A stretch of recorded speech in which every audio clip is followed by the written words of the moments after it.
Ya, halo pemirsa, apa kabar Anda hari ini? Kembali berjumpa bersama saya, Prasetyo Wibowo dalam Market Review yang akan mengupas isu-isu penggerak ekonomi Indonesia. Dan kali ini kita akan membahas dari sektor energi, khususnya pembangkit listrik tenaga surya, ATAP ataupun PLTS ATAP. Sejauh mana sih komitmen pemerintah untuk pengembangannya, kemudian bagaimana juga review dari industrinya? Langsung saja kita mulai Market Review selengkapnya.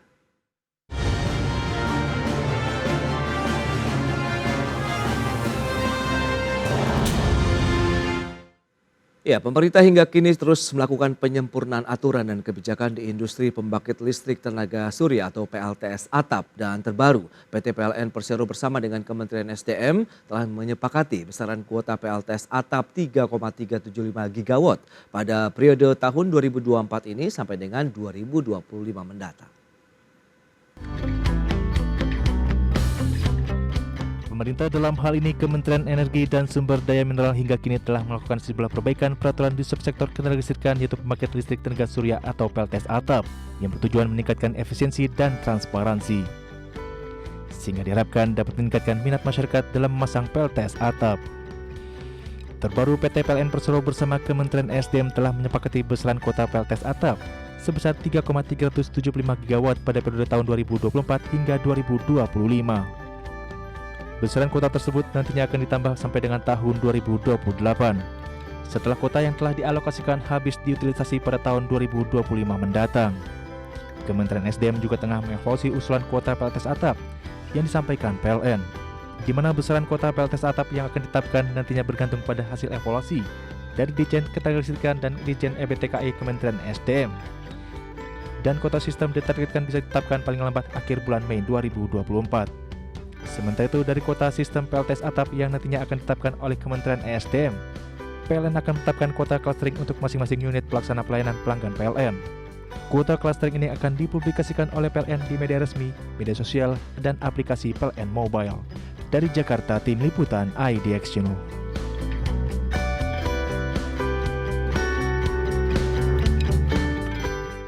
Ya, pemirsa, untuk membahas tema menarik kita hari ini, maju mundur pengembangan industri PLTS ATAP. Kita sudah tersambung melalui Zoom bersama dengan Ibu Mada Ayu Hapsari. Beliau adalah Ketua Umum Asosiasi Energi Surya Indonesia. Halo, selamat pagi Bu Mada. Selamat pagi. Ya, salam sehat Ibu. Sehat, Alhamdulillah. Baik, terima kasih atas waktunya dan kita juga sudah tersambung melalui Zoom ini bersama dengan Mas Dimas Arangga Radiandra. Beliau adalah Direktur Eksekutif Energy Watch. Halo, selamat pagi Mas Dimas. Selamat pagi Mas Prasetyo dan selamat pagi Bu Mada, salam kenal nih Bu. Pagi Mas Damas, selamat pagi. Baik, terima kasih juga atas waktu yang disempatkan ini. Menarik kalau kita bicara mengenai pengembangan PLTS ATAP ini. Bu Mada Ayu Hapsari mungkin bisa menjelaskan terlebih dahulu sejauh mana sih reviewnya terkait dengan pengembangan, kemudian bagaimana dengan tingkat efisiensinya lah paling tidak begitu dengan pemanfaatan dari PLTS ATAP sejauh ini. Silakan Bu.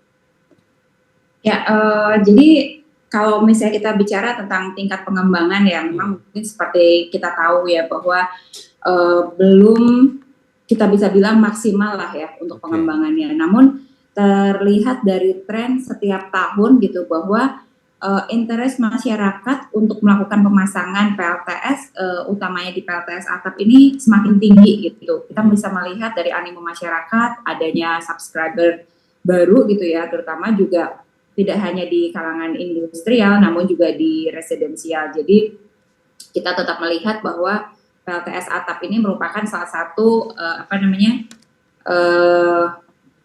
satu produk ya energi bersih gitu ya, yang diminati oleh masyarakat luas karena memang sangat mudah pemasangannya gitu ya. Kemudian juga secara tidak langsung masyarakat bisa berpartisipasi langsung dalam penurunan emisi rumah kaca. Baik, memang kalau kita lihat sebenarnya pengembangannya sendiri menurut dari pelaku usaha sendiri yang memang berkecimpung sudah lama di PLTS ATAP ini sudah sesuai harapan tidak sih dengan kebijakan, aturan dan juga bagaimana akhirnya komitmen pemerintah sendiri?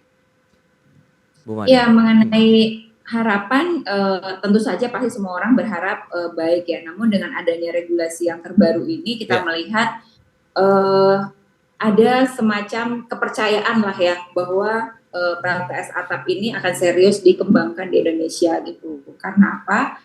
Dengan adanya peraturan Permen nomor 2 tahun 2024 ini, di situ mengatur mengenai kuota besaran PLTS atap yang bisa masuk, ini memberikan kepercayaan bagi para pelaku usaha gitu untuk pengembangan PLTS atap begitu Mas. Baik, Mas Demas, ini dari Energy Watch. Anda melihat bagaimana potensi pengembangan dari PLTS atap sendiri begitu? Karena kita tahu ini kesannya memang belum fokuskah maju mundur atau bagaimana dengan keseriusan pemerintah untuk pengembangan PLTS atap sendiri nih, Mas Demas?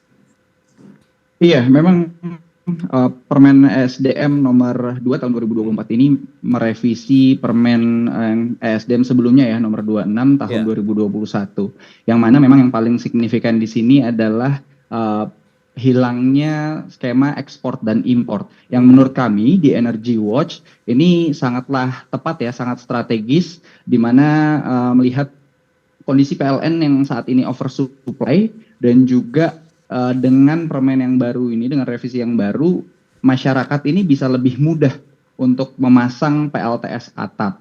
Yang mana memang target dari pemerintah sendiri ini itu ya, untuk mempermudah dan memperbanyak lagi masyarakat ataupun industri yang memang ditargetkan oleh pemerintah memasang PLTS atap ini sendiri. Kita perlu lihat juga datanya sampai akhir tahun 2023 kemarin, itu ada sekitar 573,8 megawatt PLTS ya yang terpasang dan hanya 90 megawatt PLTS atap. Nah, ini perlu sejalan dengan target pemerintah yang memang hingga akhir tahun 2025 itu menargetkan di 3 gigaan ya, 3 gigawatt PLTS. Jadi ini memang perlu didorong. Kita perlu melihat mungkin dari dua sisi. Kalau kita melihat memang insentifnya turun karena tidak ada skema ekspor dan impor, tapi di sini adalah sebuah kemudahan dan juga PLN dari sisi PLN kita juga melihat bahwa beban yang harus ditanggung untuk membeli kelebihan pasokan listrik ini juga pasti akan berkurang. In the long run kalau kita ngomongin sampai 2025, di sini kita berbicara terkait kelebihan 1 gigawatt yang harus ditanggung oleh PLN itu sebesar 3 triliun per tahun. Nah, ketika kita berbicara PLTS atau PLTS atap, harus ditanggung ada namanya spinning reserve. Itu sebesar 0,5 triliun per tahun. Jadi ini yang these numbers yang perlu kita perhatikan nih Mas Prasetyo. Jadi tidak hanya tidak hanya dari regulasinya, tapi apa impactnya terhadap angka-angka tersebut gitu sih Mas Prasetyo. Baik, tapi kalau dari sisi minat tadi kan sudah disampaikan juga oleh Bu Mada begitu. Memang ada peningkatan dari kalangan industrial, kemudian bahkan sampai dengan residensial. Nah, dari segi tadi persyaratannya akan lebih mudah, kemudian bagaimana dengan biaya juga yang harus dikeluarkan saat ini? Apakah sudah cukup affordable lah dengan kondisi masyarakat dan juga industri?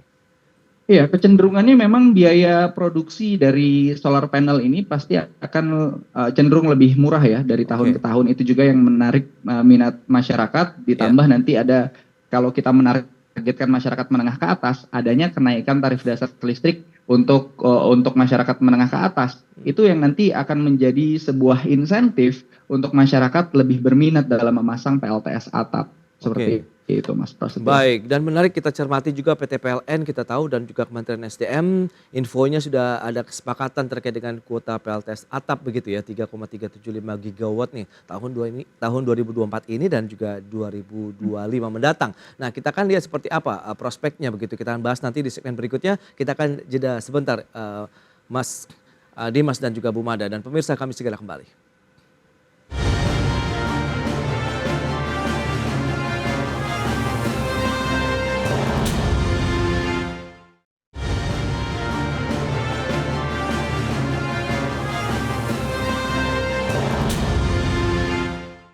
Ya, terima kasih Anda masih bergabung bersama kami dan berikut ini kami sampaikan sejumlah data untuk Anda terkait dengan pokok-pokok dalam pengaturan ini. Permen SDM nomor 2 tahun 2024 tentang PLTS atap ini ada revisi lagi begitu yang sudah disampaikan.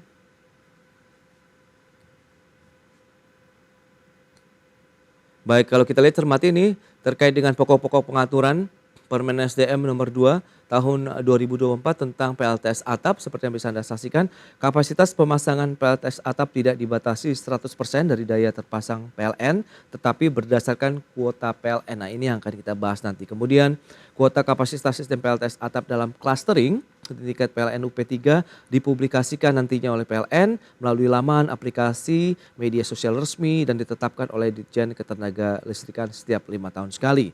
Peniadaan mekanisme ekspor impor, kemudian peniadaan biaya kapasitas untuk semua jenis pelanggan PLN.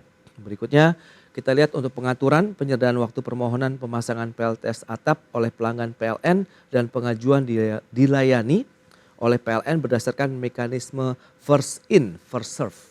Baik, dan beberapa data berikutnya.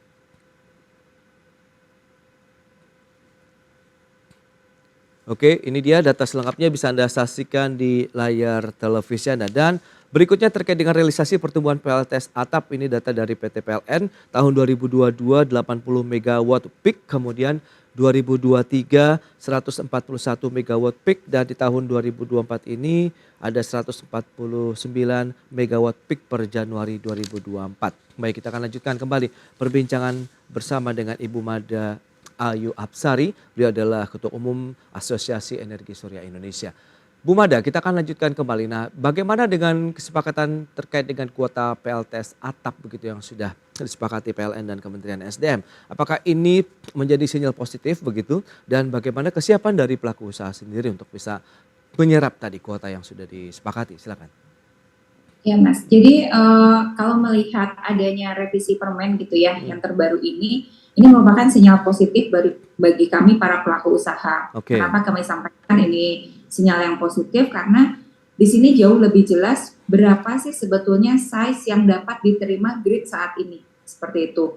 Sehingga kita tidak apa ya kayak over ekspektasi ya, kalau kita bisa bilang gitu bahwa oh saya mau pasang nih kayak misalnya 100% di grid A misalnya seperti itu. Namun sebetulnya kapasitas grid A ternyata udah 50% misalnya seperti itu. Jadi kita sebagai pelaku usaha sudah bisa memperhitungkan nilai-nilai ekonomis yang akan kita jalankan lah ya. Jadi secara planning, secara kegiatan perencanaan seperti itu kita bisa jauh lebih tepat dibanding tahun-tahun sebelumnya seperti itu. Oke, mungkin bisa dijelaskan juga di tambahan insight juga untuk pemirsa. Pada saat kita pengajuan begitu melakukan pemasangan PLTS atap baik untuk industri maupun residensial, itu ada perbedaan tidak sih Bu Mada, dan bagaimana juga dengan persyaratan yang harus dipenuhi begitu? Sebetulnya dari sisi kita bicara teknis pemasangan tidak ada perbedaan sekali. Dari sisi kita register lah ya kalau kita bilang gitu ya, itu juga prosesnya juga sangat mudah seperti tadi dibaca ada first in first serve ya seperti itu. Iya, karena memang siapa yang lebih dulu mendaftar ya itu akan dilayani, dan proses untuk timelinenya memang diusahakan cepat lah ya, karena memang kita kembali lagi melihat dari kapasitas daya yang terpasang saat itu seperti itu. Tapi kalau secara umum tidak ada perbedaan. Jadi masyarakat yang ingin memasang juga mendapat kemudahan, demikian pula yang industrial seperti itu. Oke, dan apakah jaringan PLTS misalnya saya pasang di rumah begitu, ini akan masuk ke dalam jaringan ataupun sistem yang ada di rumah begitu saya milik PLN, atau terpisah sih yang persyaratannya begitu? Apakah boleh disambung atau kita harus ada baterai tersendiri? Nah sebetulnya kita sebut jaringan ini adalah paralel ya, artinya PLTS yang terpasang di rumah itu jaringannya paralel dengan jaringan PLN, sehingga kita biasa sebut adalah on grid seperti itu ya. Nah memang kalau misalnya sesuai kuota atau peraturan yang terbaru bahwa kita bisa menggunakan PLTS kita tuh di siang hari gitu, karena di malam hari biasanya memang sudah menggunakan jaringan PLN kembali, sehingga kita berjalan paralel beriringan. Kalau misalnya ada kelebihan daya, nah itu akan diketal dan itu tidak akan diperhitungkan. Nah, sedangkan kalau misalnya tadi disampaikan oleh Mas Pras bahwa itu adalah menggunakan baterai, itu artinya adalah jaringan terpisah. Nah, yang mana memang memberikan keleluasaan bagi pengguna ya, dalam arti bisa memasang besaran kapasitas sesuai keinginan, namun kembali kalau jika dihitung secara nilai investasi untuk saat ini akan cukup memberatkan bagi para pengguna seperti itu. Baik, nah Kalau kita melihat kondisi seperti ini Mas Demas, Anda melihat apakah akan efektif kehadiran PLTS atap baik di perumahan residensial maupun dengan kawasan industri? Mengingat tadi berjalan seiringan paralel begitu, apakah penggunaannya kita bisa milih saja misalnya, oke dah kita pakai PLTS atap aja deh daripada menggunakan listrik PLN atau gimana sih menurut pandangan dari Mas Demas nih? Iya, kalau kami dari Energy Watch melihat ada beberapa ya dampak positif ketika pengembangan PLTS atap ini optimum. Yang Oke. pertama, di sini adalah pengurangan beban puncak. Jadi memang PLTS atap ini dapat membantu mengurangi beban puncak pada siang hari saat Oke. permintaan listrik mungkin lagi tinggi. Dan ini juga dapat membantu PLN ya dalam mengoptimalkan penggunaan pembangkit listrik dan juga target kita adalah mengurangi emisi. Jadi memang green electricity ini menjadi sangat optimum ketika siang hari. Lalu di lain sisi kita juga perlu melihat dari sisi PLN-nya. PLN ini juga karena tadi masih paralel ataupun masih on grid. Jadi walaupun kelebihannya tidak dibayar ya, tapi di cap dengan kuota. Jadi PLTS atap yang terhubung dengan jaringan PLN ini sebenarnya dapat meninggalkan ini juga ya, terutama di daerah-daerah terpencil yang memang masih sulit dijangkau oleh jaringan PLN. Jadi ini meningkatkan keandalan sistem. Dan dari PLN juga ini perlu dengan PLTS atap artinya tadi yang saya sampaikan adanya dukungan transisi energi seperti itu. Kalau dibilang saat ini ya kami dari Energy Watch melihat revisi Permen ESDM nomor 2 tahun 2024 ini sangatlah memudahkan. Jadi udah tidak berbelit-belit, semakin jelas. Tadi seperti yang disampaikan oleh Bu Mada, seharusnya peningkatan ini juga dapat mencapai target apa-apa yang memang sudah ditargetkan oleh pemerintah hingga tahun 2025 nanti gitu sih. Oh, jadi sudah tepat begitu kebijakan pemerintah terkait dengan revisi tadi untuk Permen SDM. Yes, Mas Prasetyo. Jadi ada 3 sebenarnya yang dicermati oleh Energy Watch ya, tentang memang kita melihat peluang pengembangan ini. Yang pertama dari insentif pemerintah. Kita sadar memang biaya yang dibutuhkan untuk PLTS atap ini masih tinggi. Nah, makanya pemerintah di sini dapat memberikan berbagai insentif. Insentifnya mungkin ketika ekspor impor sudah tidak ada masih ada beberapa insentif untuk mendorong ya pemasangan solar panel atap ini seperti pembebasan PPN, pengurangan pajak dan yang lain-lain. Seperti mungkin bisa dilakukan juga seperti insentif-insentif saat konversi motor konvensional ke motor listrik, itu juga merupakan insentif yang menarik. Lalu dari sisi regulasi, kita perlu melihat ya, regulasi ini kan dari tahun 2021 ke 2024 dengan kondisi PLN yang oversupply. Kita juga regulasi ini artinya kan mungkin ada perubahan, tapi perubahan itu yang perlu dipastikan oleh pemerintah juga, karena ini menjadi sebuah ketidakpastian hukum yang justru dapat menghambat investasi di sektor PLTS atap. Dan mungkin ini juga ya, jadi perannya Bu Mada juga bahwa kesadaran masyarakat umumnya di perkotaan ini kan yang memang masih area atapnya masih banyak ya. Ini kesadaran masyarakat tentang manfaat solar panel atap ini juga menghambat implementasi atau pemasangan dari PLTS atap ini sendiri. Harus lebih ditingkatkan lagi begitu ya berarti ya. Betul, ada 3 poin tadi. Kita lihat strateginya apa juga nih dari asosiasi, nanti kita akan bahas di segmen berikutnya dan kita akan jeda kembali sebentar, dan pemirsa tetaplah bersama kami.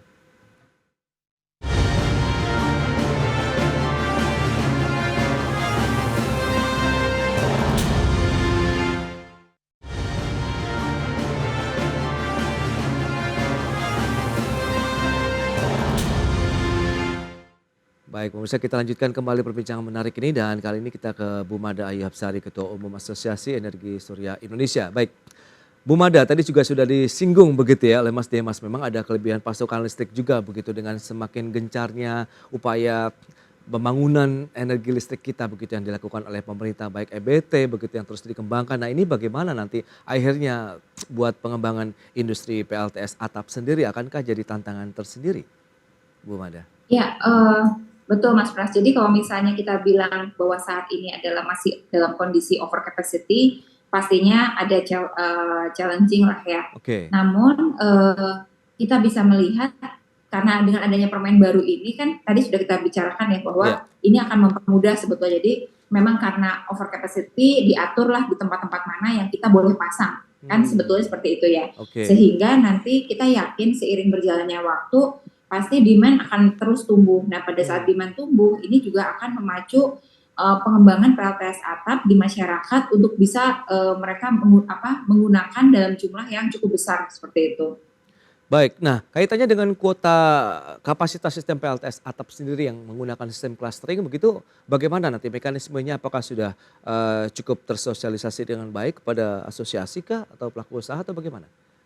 Iya, jadi kami dari asosiasi juga termasuk salah satu fungsi kami ya, itu adalah melakukan campaign ya kepada tidak hanya anggota tapi kepada stakeholder kita juga gitu. Bagaimana cara penggunaan PLTS atap dan kemudian apa-apa aja sih yang perlu dilakukan atau dipersiapkan gitu ya, baik dari sisi pelaku usaha maupun stakeholder. Kita juga secara aktif itu berbicara dengan regulator, dengan lembaga-lembaga terkait mengenai kegiatan ini, sehingga kita berharap dengan adanya asosiasi di mana anggota kita itu terdiri dari ada pabrikan panel TKDN, ada juga pabrikan yang tier 1, ada juga yang teknologi provider, EPC, kemudian developer. Kita membentuk satu ekosistem yang kuat gitu ya, sehingga pada saat kita mau melakukan sosialisasi dan lain sebagainya, para pihak yang perlu tahu mengenai regulasi terbaru, mengenai tata cara pemasangan dan lain sebagainya itu sudah bisa terima dengan baik.